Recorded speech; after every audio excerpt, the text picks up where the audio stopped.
Hola amigos, bienvenidos a Wake Up Ministry. Una vez más, yo soy Andreina Castañeda, su servidora, y para mí es un gran placer estar en este momento con ustedes compartiendo una porción de la maravillosa palabra de nuestro Señor Yeshua. Y bueno, hoy vamos a estar hablando acerca de algo muy hermoso, nada más y nada menos que la presencia de Dios, la hermosa presencia del Señor en nuestra casa. Y quiero hablar de una porción de la palabra del Antiguo Testamento, donde habla acerca de Obed-Edom, un hombre que muy poco lo conocemos, no se habla mucho de él, pero lo pequeño, lo corto y lo puntual que describe su palabra, la palabra del Señor, acerca de él y lo que sucedió con este sujeto, fue algo maravilloso y que nos enseña tanto, que nos ayuda a autoevaluarnos, a pensar, Señor, verdaderamente estoy valorando tu presencia. Verdaderamente estoy siendo hospitalaria de tu presencia. Y bueno, sin más introducción, vamos a la palabra.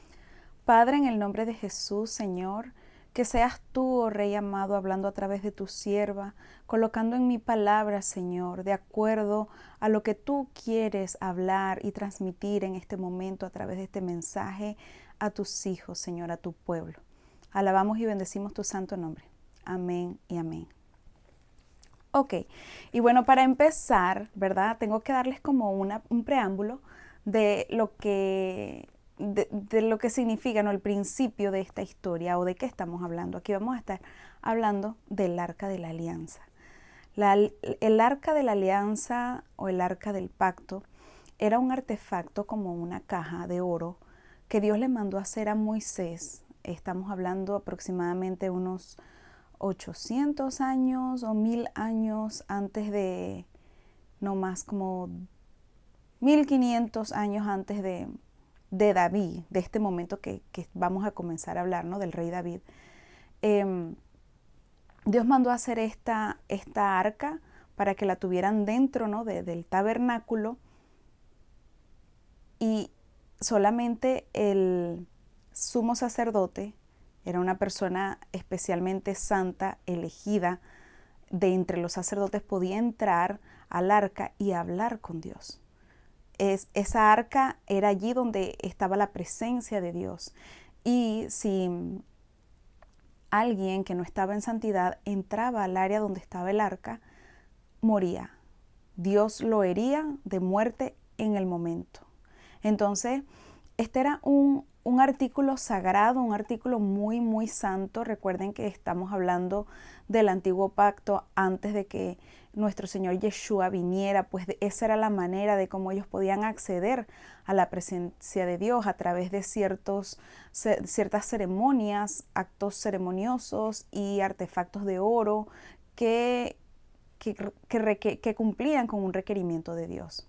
Bueno, el arca era como decir el punto álgido, como que lo que estaba al final, al fondo de ese cuarto sagrado. Era esa arca, era como una caja de oro con dos ángeles, ¿no?, en la parte de arriba. Entonces, cuando después de que el pueblo de Israel se instala en la tierra prometida, y es como que las generaciones comenzaron a olvidarse de hacer, ¿no?, los sacrificios a Dios Padre, entraron en rebeldía, y bueno, esa arca estaba como olvidada prácticamente por los israelitas en la casa de uno de los sacerdotes. No era un sumo sacerdote, pero era un sacerdote que se llamaba Abinadab, y la tenía guardada así como que, bueno, esta arca ya más que algo importante para ellos, más que algo importante, forma parte de la historia, y a lo mejor lo usarían para ponerle cosas encima, me imagino. Ellos como que se habían olvidado de entregarse a las costumbres de Dios. Ellos se habían apartado totalmente de Dios. Entonces, bueno, esa arca permanecía allí olvidada en la casa de Abinadab, en algún lugar, pues imagínate, donde pueden colocar algo que no valoran. Quizás la tendrían hasta de mesa o de adorno en algún lugar, o simplemente arrumada en cualquier parte. Pues resulta que unos 1500 años después, ¿no? de que se habían hecho estos artefactos y todo esto, el rey David se acuerda del arca de la alianza. Y el Espíritu Santo le revela a él de que era momento de hacer un templo. Y el templo de Dios tenía que tener esa arca, esa caja preciosa. Ellos tenían que conseguir ese arca. Entonces, bajo investigaciones, el rey David consigue la información de que el arca estaba en casa de Abinadab, que era un sacerdote, era un levita. Entonces, él dice, bueno, vamos a buscar el arca, vamos a buscarla para que la traigamos y bueno, le hagamos un lugar santo y empecemos a adorar y traigamos la presencia de Dios Padre como tiene que ser. Entonces, manda a sus 30,000 hombres, un ejército entero a buscar el arca, va el rey, el mismo David como rey, va junto con todos ellos a buscar el arca. Y llegan a la casa de Abinadab y Abinadab, pues me imagino, le dice, ¿cómo no? Aquí está el arca, llévesela. Bueno, agarran el arca y se la traen, ¿no? Se comienzan... y hay una parte muy importante aquí, porque quizás ellos ignoraron, quizás no, ellos ignoraron de qué manera ese arca tenía que ser transportada. Porque cuando Dios Padre mandó a que hicieran estos artículos con los materiales específicos, entre ellos era la madera más maravillosa, era oro y bueno, y otras cosas más, tenían que transportarlo de cierta manera. No era que, venga acá, lo montamos en un carro con ruedas y con unos bueyes y arríen eso. Como David pretendía, llevársela hasta la ciudad de David, hasta Jerusalén. Entonces, si nos vamos a los requisitos, ¿no? Cómo Dios pedía que esta arca fuese transportada. Tenía que ser junto con 6 levitas, o sea, ellos la tendrían que cargar en la espalda, ¿no? Esa arca tenía como unas varas de madera de cada lado para que solo los sacerdotes pudieran trasladarla, y no podía ser trasladada con animales, sino caminando en los lomos de los santos, los levitas, que eran los sacerdotes. Y esta arca tenía que ir tapada porque era algo santo que las personas pecaminosas no podían ver. Era algo sumamente estricto y sagrado, reservado para Dios y su presencia. La presencia de Dios es celoso con su presencia. No todos pueden tener acceso a la presencia de Dios. Vuelvo y repito, esto era antes de que nuestro Señor Yeshua viniera, porque ese es uno de los preciosos beneficios que ahora tenemos, que tenemos acceso, a pesar de que somos pecadores, a la presencia de Dios Padre. Entonces, bueno, David viene con toda la mejor intención del mundo y montan este arca en unos carruajes de madera y unos bueyes lo iban arriando, ¿no? Los iba transportando, y en un momento los bueyes se tropezaron y había un soldado que se llamaba Uz, creo sí, y este soldado, cuando ve que se puede caer el arca, él mete su mano y él sostiene el arca con su mano. Y en ese momento dice su palabra que Dios hirió de muerte a Usa, y Usa cayó tendido, muerto en el momento. Y en ese momento, valga la redundancia, el rey David entra en temor y dice, esto lo estamos haciendo mal. Se afligió porque Usa era un fiel amigo, soldado. Pero dijo, algo estamos haciendo mal aquí, no podemos trasladar esta arca así. Tenemos que pararla en algún lugar, no podemos continuar porque alguien más puede morir en esto. Estamos desobedeciendo, estamos siendo unos ignorantes de la presencia de Dios. No sabemos lo que tenemos, o sea, no estamos valorando lo que tenemos encima. Entonces, ellos, bueno, piensan en este momento el lugar más cercano a donde ellos van caminando para guardar el arca allí. hasta que pudieran contar con estos sacerdotes, con la vestimenta requerida, y estos sacerdotes estuvieran dispuestos a cargar esta arca caminando hasta la capital, hasta la ciudad de David. Entonces, pues es aquí donde entra el protagonista de esta parte de la historia, ¿no? Que se llama Obed-Edom. Obed-Edom fue un hombre que bendecidamente estaba su casa justo allí donde ocurrieron los hechos de que Usa fue muerto a causa de que él tocó con su mano el arca.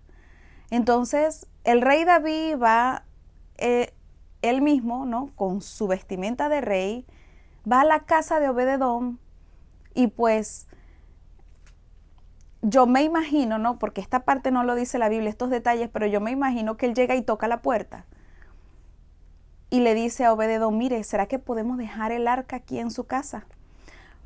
Pues en su palabra, voy a leer el versículo, ¿verdad?, donde dice, estamos en segunda de Samuel, capítulo 6, verso 8 en adelante, y dice así: y se entristeció David por haber herido Jehová a Usa, y fue llamado a aquel lugar Pérez Usa hasta hoy.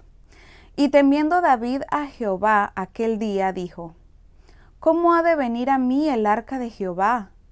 De modo que David no quiso traer para sí el arca de Jehová a la ciudad de David, y la hizo llevar David a casa de Obed-Edom geteo.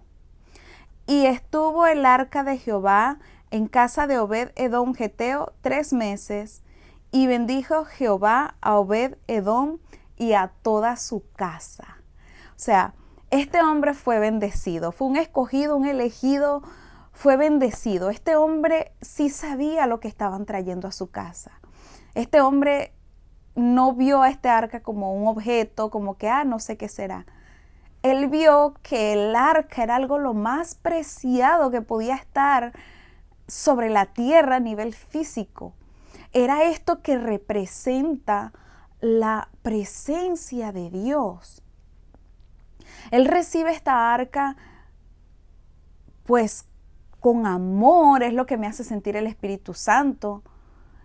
Le hizo un lugar especial en su casa para colocarla. Y cada vez que me imagino pasaba por el arca, se quedaría mirando y diciendo, soy privilegiado de tener esto aquí. Porque más adelante dice, en el verso 12 dice, fue dado aviso al rey David diciendo, Jehová ha bendecido la casa de Obed-Edom y todo lo que tiene a causa del arca de Dios. Entonces David fue y llevó con alegría el arca de Dios de casa de Obed-Edom a la ciudad de David. O sea que David dejó el arca en la casa de Obed-Edom por la situación o esa tragedia que había sucedido. Y David se olvidó. Me imagino que con sus asuntos de rey, con todos los asuntos que tenía que resolver del palacio, de ejército, de economía del pueblo. Y pasaron 3 meses, y 3 meses estuvo el arca, pues, en la casa de Obed-Edom. Y Obed-Edom fue bendecido, y no dice que solo él, sino todo lo que tenía. O sea, su familia, sus hijos, sus bienes, todo fue multiplicado, porque Obed-Edom sabía la importancia, el valor tan fuerte que había en esta arca. El valor tan fuerte que es la presencia de Dios en casa, estar en casa, tener a la presencia de Dios en nuestro hogar, en nuestra casa. Si estamos conscientes de eso, Dios bendice y bendice en abundancia. Y lo más tremendo de esta palabra es que cuando leemos, allí después, aquí estamos en Samuel, como les dije, capítulo 6, a partir del verso 8, ya de ahí comienza el desenlace de cómo con panderos y danza el rey David lleva junto con todo el equipo el arca de la manera correcta que esta debía ser trasladada a la capital, a la ciudad de David. Y bueno, pero más adelante en otro libro llamado Primera de Crónicas, en el capítulo 16, verso 37 y 38, miren lo que dice. Dice, y dejó allí delante del arca del pacto de Jehová. Está hablando de cuando ya colocó el arca en el templo, ¿ok? Ya fue trasladada el arca de la manera correcta y la llevó al templo. Dice, dejó allí a Asaf y a sus hermanos para que ministrasen de continuo delante del arca cada cosa en su día. Y a Obed-Edom y sus 68 hermanos, y a Obed-Edom, hijo de Jedutum, y a Osa como porteros. Es decir, que Obed-Edom vio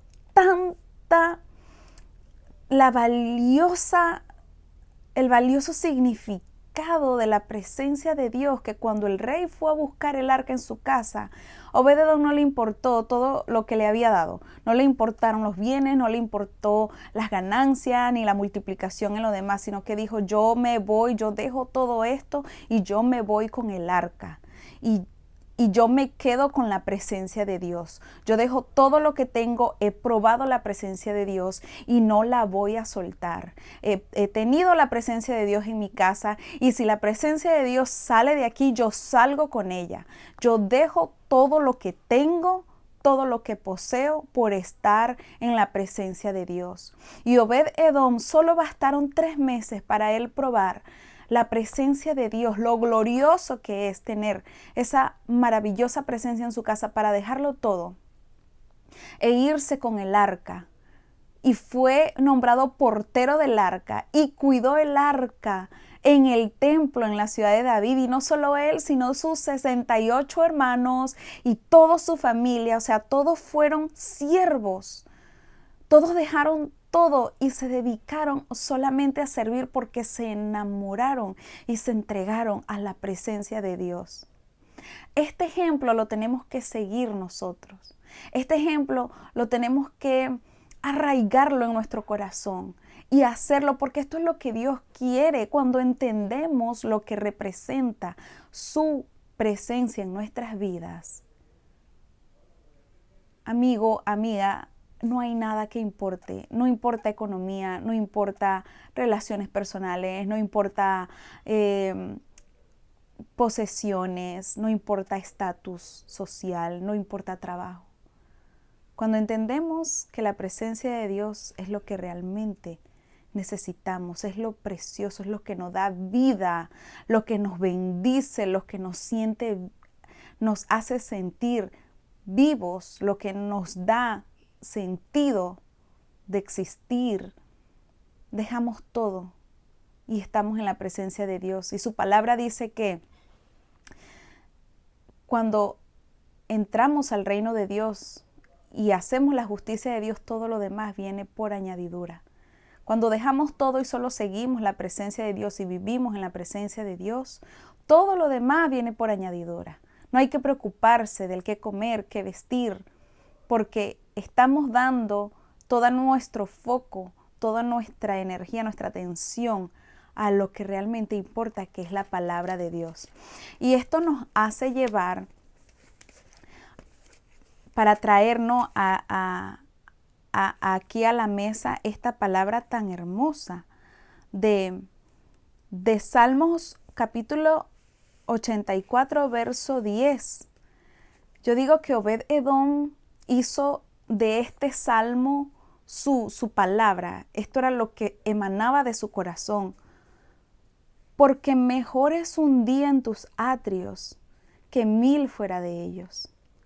Escogería antes estar a la puerta de la casa de mi Dios que habitar en las moradas de maldad.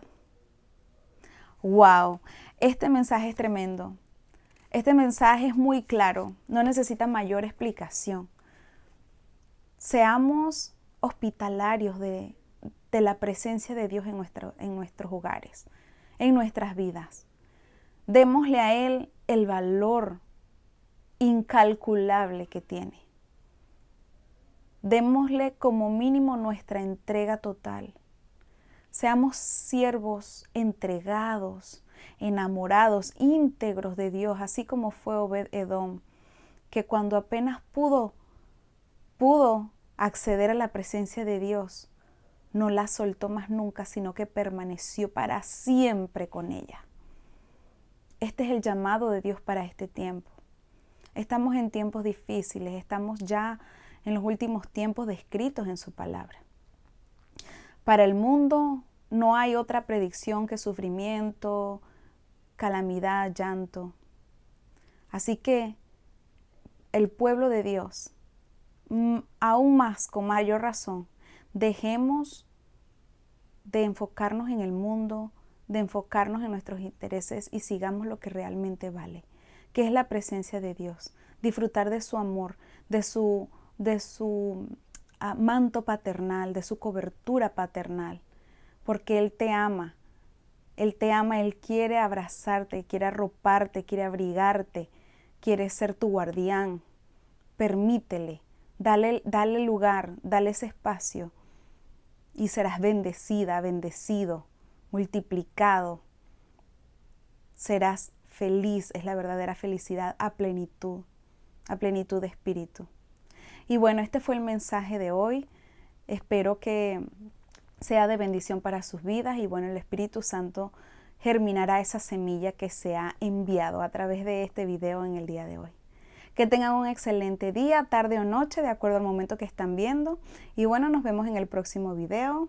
Chao, chao.